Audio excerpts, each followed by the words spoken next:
সুপ্রিয় শিক্ষার্থীবৃন্দ, আরও একটিবার স্বাগতম।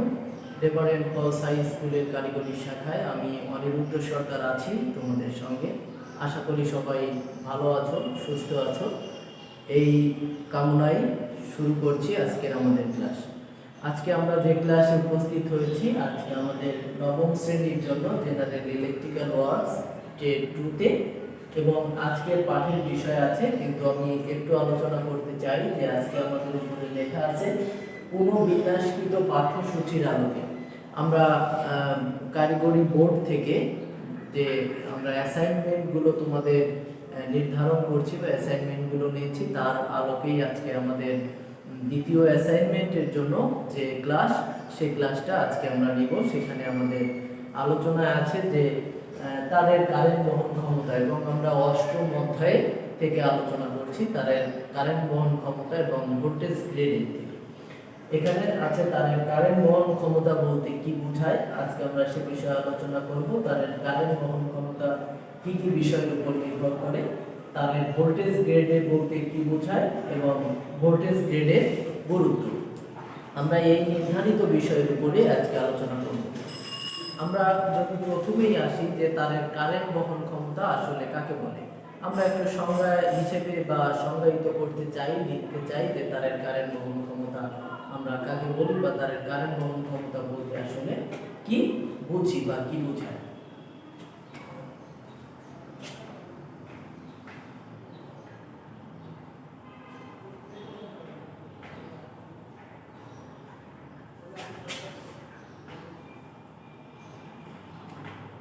তারের কারেন্ট বহন ক্ষমতা, তারের কারেন্ট বহন ক্ষমতা আমরা কাকে বলি?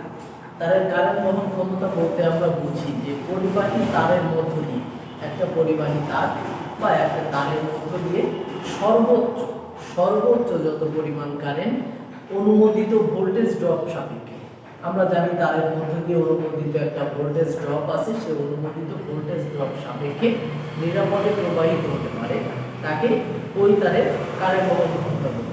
তাহলে আমরা যদি একটু লিখি যে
এখানে আমরা লিখলাম যে পরিবাহী তারের মধ্য দিয়ে সর্বোচ্চ, তাহলে একটা পরিবাহী তার, তার মধ্য দিয়ে সর্বোচ্চ যত পরিমাণ কারেন্ট অনুমোদিত ভোল্টেজ ড্রপ সাপেক্ষে, যে অনুমোদিত ভোল্টেজ ড্রপটা আছে সেই অনুমোদিত ভোল্টেজ ড্রপ সাপেক্ষে নিরাপদে প্রবাহিত হতে পারে।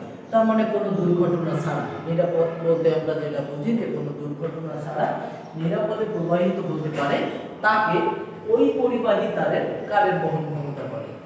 যে পরিবাহীর মধ্য দিয়ে প্রবাহিত হতে পারবে ওই পরিবাহী তারের কারেন্ট বহন ক্ষমতা বলে। তাহলে এখানে আমাদের উল্লেখিত বিষয় বা উল্লেখের বিষয় হচ্ছে যে একটা পরিবাহী তার, তার মধ্য দিয়ে সর্বোচ্চ যত পরিমাণ কারেন্ট, সর্বোচ্চ যত হতে পারে 10, 15, 20, সর্বোচ্চ যত তত পরিমাণ কারেন্ট অনুমোদিত ভোল্টেজ ড্রপ সাপেক্ষে একটা নির্দিষ্ট ভোল্টেজ ড্রপ করে সে প্রবাহিত হতে পারে। তাহলে পরিবাহী তারের মধ্য দিয়ে সর্বোচ্চ যে পরিমাণ কারেন্ট অনুমোদিত ভোল্টেজ ড্রপ সাপেক্ষে নিরাপদে প্রবাহিত হতে পারে। তাহলে চতুর্থ বিষয় আছে নিরাপদে প্রবাহিত হতে পারবে, তাকে ওই পরিবাহী তারের কারেন্ট বহন ক্ষমতা আমরা বলে থাকি। হতে পারে এমন যে কোনো পরিবাহী তারের মধ্য দিয়ে সর্বোচ্চ 100 অ্যাম্পিয়ার কারেন্ট প্রবাহিত হতে পারে। আমরা জাস্ট ধরে নিলাম আমাদের উদাহরণের জন্য যে সর্বোচ্চ 100 অ্যাম্পিয়ার কারেন্ট প্রবাহিত হতে পারে। তাহলে ওই পরিবাহী তারের কারেন্ট বহন ক্ষমতা হবে 100 অ্যাম্পিয়ার। যদি 10 অ্যাম্পিয়ার প্রবাহিত হতে পারে তাহলে ওই পরিবাহী তারের কারেন্ট বহন ক্ষমতা 10 অ্যাম্পিয়ার। যদি সর্বোচ্চ 20 হয় তাহলে ওই পরিবাহী তারের কারেন্ট বহন ক্ষমতা 20 অ্যাম্পিয়ার। তাহলে এখানে আমরা দেখলাম যে একটা পরিবাহী তারের মধ্য দিয়ে সর্বোচ্চ যে পরিমাণ কারেন্ট, সর্বনিম্ন না, মধ্য মানে মাঝামাঝিও না, সর্বোচ্চ যে পরিমাণ কারেন্ট প্রবাহিত হতে পারবে অনুমোদিত ভোল্টেজ ড্রপ সাপেক্ষে এবং নিরাপদে, অবশ্যই পরিবাহীটা নিরাপদ থাকবে বা নিরাপদে প্রবাহিত হতে পারবে, তখন তাকে আমরা বলবো ওই তারের কারেন্ট বহন ক্ষমতা। এখন তাহলে আমরা তারের কারেন্ট বহন ক্ষমতা বলতে কি বোঝায় সেটা নিয়ে আলোচনা করলাম, বা আশা করি বুঝতে পেরেছো যে একটা তার বা যে কোনো একটা পরিবাহী তার মধ্য দিয়ে সর্বোচ্চ যত পরিমাণ কারেন্ট নিরাপদে প্রবাহিত হতে পারে। তার মানে কোনো দুর্ঘটনা ঘটবে না, নির্দিষ্ট যে ভোল্টেজ ড্রপ সে ভোল্টেজ ড্রপটার সাপেক্ষে নিরাপদে প্রবাহিত হতে পারে, তাহলেই বলা হয় ওই তারের কারেন্ট বহন ক্ষমতা। যার মধ্য দিয়ে প্রবাহিত হবে শুধুমাত্র ওই তারের কারেন্ট বহন ক্ষমতা সেটা বলা হবে। এরপর আমরা যদি পরবর্তী পাঠে যাই যে তারের কারেন্ট বহন ক্ষমতা কি কি বিষয়ের উপর নির্ভর করে। তারের কারেন্ট বহন ক্ষমতা কিছু কিছু নির্দিষ্ট বিষয় আছে যার উপরে নির্ভর করে। আমরা সেটা একটু দেখব যে তার কারেন্ট বহন ক্ষমতা কি কি বিষয়ের উপর নির্ভর করে।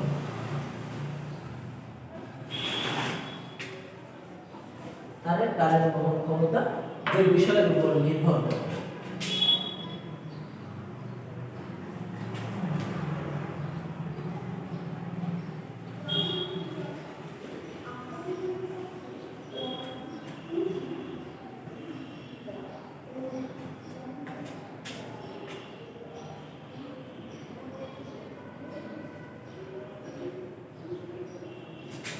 কি কি বিষয়ের উপর নির্ভর করে।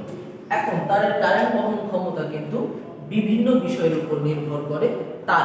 তারের গঠনের উপর, তারের উপাদানের উপর, তারের ব্যাসের উপর, তারের ইনসুলেশনের উপর, এরকম তার কোথা দিয়ে নেওয়া হচ্ছে বা ওয়্যারিংটা কোন ধরনের, তার উপরেও কিন্তু তারের কারেন্ট বহন ক্ষমতা নির্ভর করে। এখন যদি আমরা একটু পয়েন্ট আকারে আসি, একটু আলোচনায় আসি, আশা করি তোমাদের সুবিধা হবে। আমি বিস্তারিত বলবো না, কিন্তু বিস্তারিত লিখবো না, কিন্তু আমি জাস্ট সব বলে যাওয়ার চেষ্টা করব সংক্ষেপে। এখন তারের কারেন্ট বহন ক্ষমতা প্রথমে নির্ভর করে ব্যাসের উপর। তোমরা বইয়ের সাথে মিলিয়ে মিলিয়ে ক্লাসটা করবে, তাহলে একটু সুবিধা হবে তোমাদের। তারের কারেন্ট বহন ক্ষমতা নির্ভর করে তারের ব্যাসের উপর। অর্থাৎ আমরা যদি 1 নম্বর দিয়ে লিখি যে ব্যাস, তারের ব্যাসের উপর নির্ভর করে। ব্যাসের উপর কিভাবে নির্ভর করে? তার মোটা না চিকন, মোটা না চিকন, তারের ব্যাসের উপর নির্ভর করে। আমরা দুটো তারের ছবি আঁকি যে 1 নম্বর তার এবং 2 নম্বর তার, 2 নম্বর তার। এখানে আমরা দেখতে পাচ্ছি যে 1 নম্বর তারের ব্যাস বেশি বা মোটা তার এবং 2 নম্বর তারের ব্যাস কম বা চিকন তার। তারের যদি সবকিছু এক হয়, গঠন এক হয় বা ধরন এক হয়, সেক্ষেত্রে একই গঠনের বা একই ধরনের একই উপাদানের দুটি তার, কিন্তু একজনের শুধু ব্যাস বেশি, একজনের ব্যাস কম। যদি এরকম হয় তাহলে যার ব্যাস বেশি সে অবশ্যই বেশি কারেন্ট বহনে সক্ষম, যার ব্যাস কম সে অবশ্যই কম কারেন্ট বহনে সক্ষম। মানে বেশি তারের মধ্য দিয়ে বেশি কারেন্ট প্রবাহিত হয়, মোটা তারের মধ্য দিয়ে বেশি কারেন্ট প্রবাহিত হয় এবং চিকন তারের মধ্য দিয়ে কম কারেন্ট প্রবাহিত হয়। তাহলে যে যার ব্যাস বেশি সে বেশি কারেন্ট প্রবাহিত করে, যার ব্যাস কম সে কম কারেন্ট প্রবাহিত করে, মানে তার মধ্য দিয়ে কম কারেন্ট প্রবাহিত হতে পারে, এবং যার ব্যাস বেশি তার মধ্য দিয়ে বেশি কারেন্ট প্রবাহিত হতে পারে। এরপর নির্ভর করে তারের উপাদানের উপর।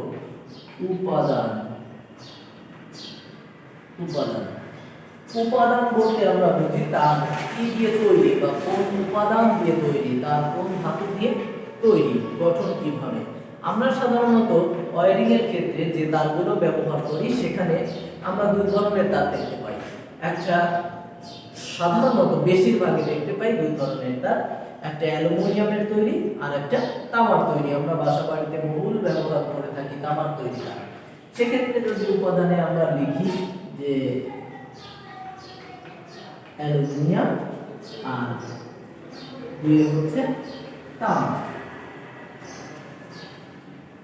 দুইয়ে তামা একটা অ্যালুমিনিয়াম, যদি আমরা এটা লিখি তাহলে তামার তারের থেকে বা অ্যালুমিনিয়াম তারের কারেন্ট বহন ক্ষমতা কিন্তু কম, মানে অ্যালুমিনিয়াম তারের থেকে তামা তারের কারেন্ট বহন ক্ষমতা বেশি। একই সাইজের, একই আয়তনের বা একই ব্যাসে যদি অ্যালুমিনিয়ামের তার হয় এবং তামার তার হয় তাহলে অ্যালুমিনিয়াম তারের থেকে তামার কারেন্ট বহন ক্ষমতা বেশি, এবং এই বেশিটা আমরা ধরি যে তামার কারেন্ট বহন ক্ষমতা প্রায় 41% বেশি হয়, 41% বেশি হয়। তাহলে তারের উপাদানের উপর কিন্তু তারের কারেন্ট বহন ক্ষমতা নির্ভর করে।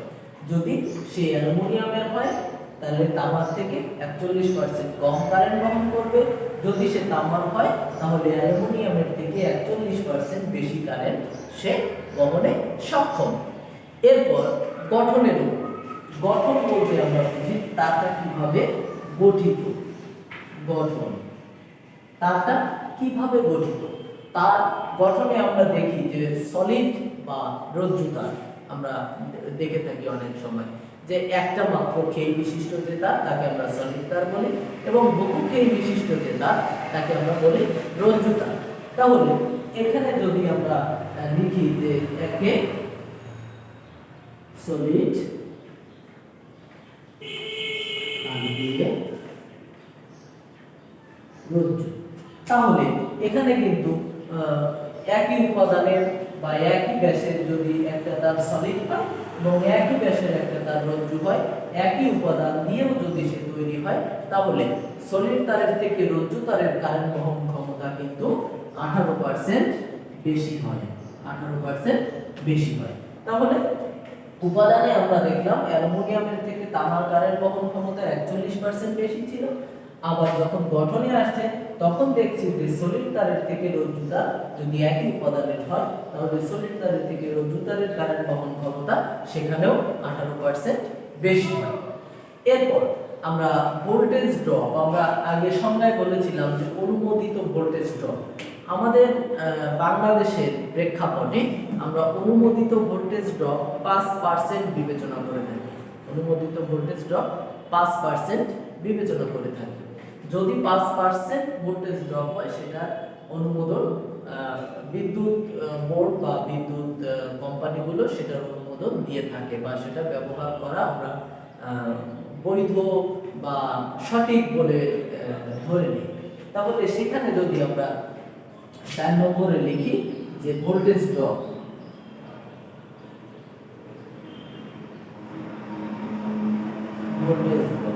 অনুমোদিত ভোল্টেজ ড্রপ ধরা হয় 5%।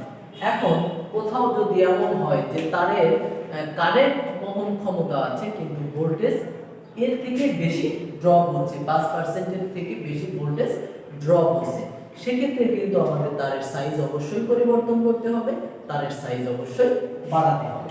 সেক্ষেত্রে যদি কারেন্ট বহনে সক্ষম কিন্তু ভোল্টেজ ঘাটতি যদি হয় তাহলে তার সাইজ বাড়াতে হবে, কারণ এর উপরেও তারের কারেন্ট বহন ক্ষমতা নির্ভর করে। আমরা উপর থেকে একটু মুছে দেই, দিয়ে নিচে আসি।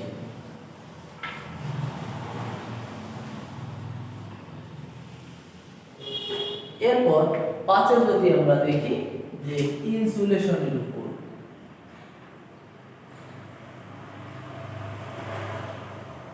ইনসুলেশনের উপর নির্ভর করে। ইনসুলেশন পুরু বা পাতলা, ভালো মানের বা খারাপ, বিভিন্ন ধরনের ইনসুলেশন যুক্ত অনেক তার এখন বাজারে পাওয়া যায়। কিছু তারের ইনসুলেশন সঠিক মাপের থাকে, কিছু তারের ইনসুলেশনের মান খুবই নিম্ন থাকে। সেক্ষেত্রে যদি ইনসুলেশনের মান খুবই খারাপ হয় তাহলে তার উপরে কিন্তু তারের কারেন্ট বহন ক্ষমতা নির্ভর করে। ইনসুলেশনের উপর তারের কারেন্ট বহন ক্ষমতা নির্ভর করে। ভালো ইনসুলেশন হলে তার ভিতর দিয়ে বিদ্যুৎ প্রবাহর সময় তার গরম কম হয়, এবং যদি গরম কম হয় সেটা তার অনেক বেশি কারেন্ট বহন করতে পারে। তাহলে ইনসুলেশন ভালো হলেও তার উপরে তারের কারেন্ট বহন ক্ষমতা নির্ভর করে। এরপর 6 নম্বরে যদি আমরা দেখি পারিপার্শ্বিক তাপমাত্রা, আমরা বলি যে পারিপার্শ্বিক তাপমাত্রা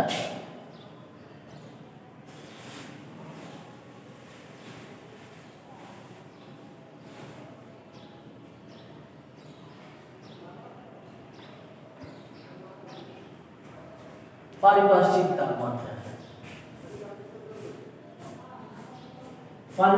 তাপমাত্রায় আমরা যে আমাদের বাইরের আবহাওয়া কেমন, যেমন এখন একটু শীত আবহাওয়া, কিছুদিন আগে গরম ছিল, খুব বেশ গরমের আবহাওয়া ছিল।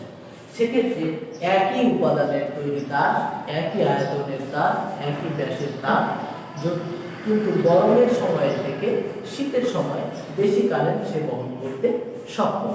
তাহলে এখানে যদি আমরা দেখি যে গরম বা শীত আবহাওয়া, ঠান্ডা বা গরম যদি থাকে, তাহলে গরম আবহাওয়ার থেকে ঠান্ডা আবহাওয়ায় কিন্তু কারেন্ট বেশি কারেন্ট বহন করতে সক্ষম। এরপর আমরা ওয়্যারিং করি, ওয়্যারিংয়ের উপর আমরা যে চ্যানেল ওয়্যারিং করি বা কন্ডুইট ওয়্যারিং, চ্যানেল ওয়্যারিং করি বা কন্ডুইট ওয়্যারিং করি না কেন, একই চ্যানেলের মধ্য দিয়ে বা একই কন্ডুইটের মধ্য দিয়ে যদি অনেক বেশি সংখ্যক তার আমরা নেই, আমি পাশে যদি একটু চিত্র দিই, একটা চ্যানেল, দুইটা চ্যানেল, একই সাইজের দুইটা চ্যানেল, একটা চ্যানেলের মধ্য দিয়ে তারগুলো এভাবে নেওয়া হলো, যে এরকম ফাঁকা আছে, একটা চ্যানেলের মধ্য দিয়ে এভাবে তার নেওয়া হলো, এর মধ্যে কোনো ফাঁকা নেই।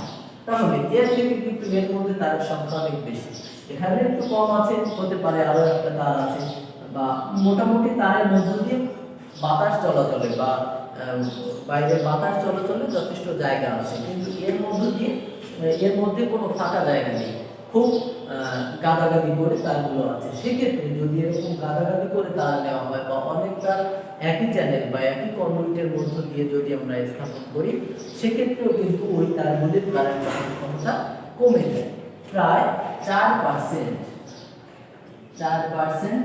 কম হয়। এই তারগুলির কারেন্ট বহন ক্ষমতা স্বাভাবিক অবস্থার থেকে প্রায় 4% কম হয়ে যায় কারেন্ট বহন ক্ষমতা। তাহলে আমরা তারের কারেন্ট বহন ক্ষমতা যে বিষয়ের উপর নির্ভর করে, সেখানে আমরা দেখলাম যে তারের ব্যাসের উপরে নির্ভর করছিল, উপাদানের উপর নির্ভর করছিল, গঠনের উপর নির্ভর করছিল। ভোল্টেজ ড্রপের ক্ষেত্রে আমরা দেখলাম যদি কারেন্ট বহনে সক্ষম ছিল কিন্তু ভোল্টেজ ড্রপ বেশি হচ্ছিল, সেক্ষেত্রে কিন্তু তারের সাইজ পরিবর্তন করতে হবে। পারিপার্শ্বিক তাপমাত্রার উপরে কারেন্ট বহন ক্ষমতা নির্ভর করে, এবং একই চ্যানেল বা কন্ডুইটের মধ্য দিয়ে যদি অনেক তার আমরা নেই, তাহলে সেক্ষেত্রে কিন্তু তারের কারেন্ট বহন ক্ষমতা কিছুটা কমে যায় বা তারের কারেন্ট বহন ক্ষমতা নির্ভর করে। এই সম্পূর্ণ বিষয়ের উপরেই কিন্তু তারের কারেন্ট বহন ক্ষমতা নির্ভর করে। আমরা কোন তার ব্যবহার করছি, কেমন জায়গায় ব্যবহার করছি, সেটার উপরেই তারের কারেন্ট বহন ক্ষমতা নির্ভর করে। এরপর আমরা আসবো তারের ভোল্টেজ গ্রেডের বা ভোল্টেজ গ্রেড বলতে কি বোঝায়। তারের ভোল্টেজ গ্রেড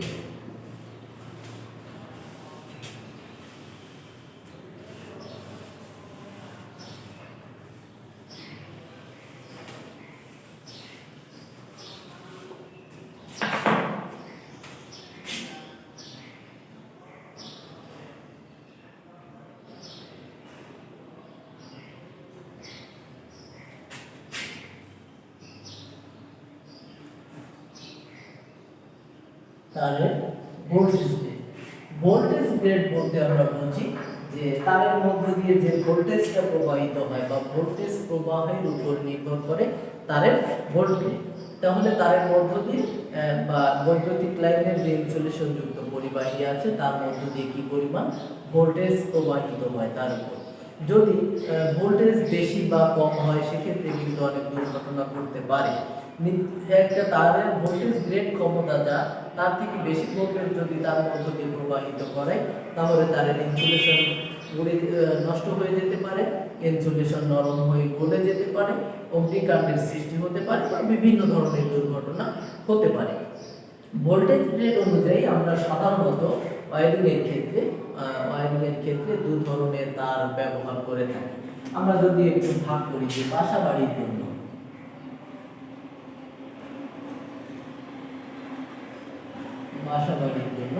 বাসাবাড়ির জন্য আমরা যে ভোল্টেজ গ্রেডের তার ব্যবহার করে থাকি সেটা 250 থেকে 440 ভোল্ট গ্রেডের তার আমরা ব্যবহার করে থাকি। তাহলে 250 থেকে 440 ভোল্ট গ্রেডের তার আমরা ব্যবহার করে থাকি। আমরা বাসাবাড়িতে কিন্তু এই ভোল্টেজ গ্রেডের তারটা ব্যবহার করে থাকি 250 থেকে 440 ভোল্ট গ্রেড।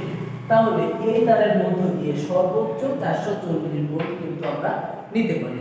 250 ভোল্ট গ্রেডের যে তার মধ্য দিয়ে আমরা 220 ভোল্টেজ লাইনে ওয়্যারিং করি, কিন্তু 220 থেকে 440 ভোল্ট গ্রেডের তারের মধ্য দিয়ে যদি আমরা এর থেকে বেশি ভোল্টেজ প্রবাহিত করাই বা এর থেকে বেশি ভোল্টেজ ওর মধ্য দিয়ে নিয়ে কোনো কাজ করে থাকি, তাহলে কিন্তু এই তারটা নষ্ট হয়ে যাবে বা এই তারটা গলে যাবে, দুর্ঘটনার সৃষ্টি হতে পারে।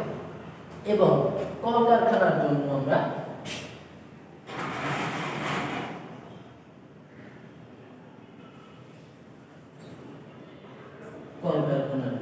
তাহলে বাসা বাড়িতে আমরা দেখলাম যে কম ভোল্টেজের তার ব্যবহার করছিলাম, সেখানে 250 থেকে 440 ভোল্ট গ্রেডের তার ব্যবহার করছিলাম।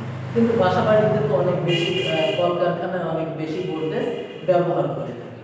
সেক্ষেত্রে কলকারখানায় আমরা 650 থেকে 1100 ভোল্ট গ্রেডের তার ব্যবহার করে থাকি। তাহলে 650 থেকে 1100 ভোল্ট গ্রেডের তার আমরা কলকারখানার জন্য ব্যবহার করে থাকি। এখন কলকারখানায় যদি আমরা বাসাবাড়ির যে ভোল্ট গ্রেড আছে এই ভোল্ট গ্রেডের তার কলকারখানায় ব্যবহার করি এবং এই ভোল্টেজটা দিয়ে কাজ করি, তাহলে কিন্তু দুর্ঘটনা ঘটার সম্ভাবনা অনেক বেশি। তাহলে তার গরম হয়ে যাবে, ইনসুলেশন গলে যাবে, অগ্নিকাণ্ডের সৃষ্টি হতে পারে, বিভিন্ন রকম সমস্যা হতে পারে, তারের মধ্য দিয়ে ভোল্টেজ প্রবাহের সময় ভোল্টেজের ঘাটতি দেখা দিতে পারে, এ ধরনের সমস্যা হতে পারে। তাহলে ভোল্টেজ গ্রেড কিন্তু ভোল্টেজ গ্রেডে গুরুত্ব আসলে অনেক বেশি বা ভোল্টেজ গ্রেডের অনেক গুরুত্ব আছে। সেক্ষেত্রে তাদের ভোল্টেজ গ্রেড বলতে যখন দেখলাম, সেখানে কিন্তু তাদের ভোল্টেজ গ্রেডের গুরুত্ব আমরা একই সাথে দেখতে পাই যে গুরুত্ব। তাহলে এখানে আমরা উপরের আলোচনা থেকে দেখতে পারি যে নির্দিষ্ট ভোল্ট গ্রেডের তার নির্দিষ্ট জায়গায় ব্যবহার করা অবশ্যই উচিত। যদি তার থেকে আমাদের কম ভোল্টেজ গ্রেডের তার ব্যবহার করি, তাহলে সেখানে আমরা তারের ইনসুলেশন অত ভালো পাবো না, ইনসুলেশনের মানটা অত ভালো হবে না। তারের ইনসুলেশনের মান যদি ভালো হয়, তাহলে কিন্তু তারের দামও বৃদ্ধি পায়। সেক্ষেত্রে আমরা অনেকে মনে করি যে এত দাম দিয়ে তার না কিনে কম দামের তার ব্যবহার করি, তাহলে সেক্ষেত্রে কম দামের তার ব্যবহার করলে বা ইনসুলেশনের মান যদি একটু খারাপ হয়, সেক্ষেত্রে সে কিন্তু এই ভোল্টেজের যে ইনসুলেশন, সেই ইনসুলেশন কিন্তু এই ভোল্টেজটাকে সহ্য করার ক্ষমতা নেই বা সহ্য করার ক্ষমতা তার থাকে না। সেক্ষেত্রে সে তখনই ইনসুলেশনটা গলে যায় এবং বিভিন্ন রকম দুর্ঘটনা ঘটতে পারে। এ থেকে আমরা বুঝতে পারি যে তারের ইনসুলেশনের ক্ষমতা বা ইনসুলেশনের উপরে তারের কারেন্ট বহন ক্ষমতা অনেকটা নির্ভর করে এবং নির্দিষ্ট ভোল্ট গ্রেডের তার নির্দিষ্ট জায়গায় ব্যবহার করতে হবে এবং এটার ব্যবহারের যে গুরুত্ব সেটা আসলে অপরিসীম, কারণ তা না হলে দুর্ঘটনা ঘটার সম্ভাবনা অনেক বেশি থাকবে। তো তোমাদের আগামী অ্যাসাইনমেন্টের জন্য এই ক্লাসটাই কিন্তু গুরুত্বপূর্ণ। এখানে আমরা তারের কারেন্ট বহন ক্ষমতা বলতে কি বোঝায় সেটা নিয়ে আলোচনা করেছিলাম। তারের কারেন্ট বহন ক্ষমতা কি বিষয়ের উপর নির্ভর করে সেটা নিয়ে আলোচনা করেছিলাম এবং তারের ভোল্টেজ গ্রেড বলতে কি বোঝায় সেটা নিয়ে আলোচনা করেছিলাম এবং তার ভোল্টেজ গ্রেডের গুরুত্ব নিয়েও আমরা আলোচনা করলাম। এই সকল বিষয়ের উপরেই আগামী অ্যাসাইনমেন্টটা কিন্তু তোমাদের হবে। আশা করি বাসায় তোমরা ক্লাসটা দেখবে এবং নিজেরা বই দেখে প্র্যাকটিস করবে নিজের পাঠ্য বইয়ের সহযোগিতা নিয়ে। ততক্ষণ সবাই ভালো থাকো, সুস্থ থাকো, এই কামনায় শেষ করছি। ধন্যবাদ।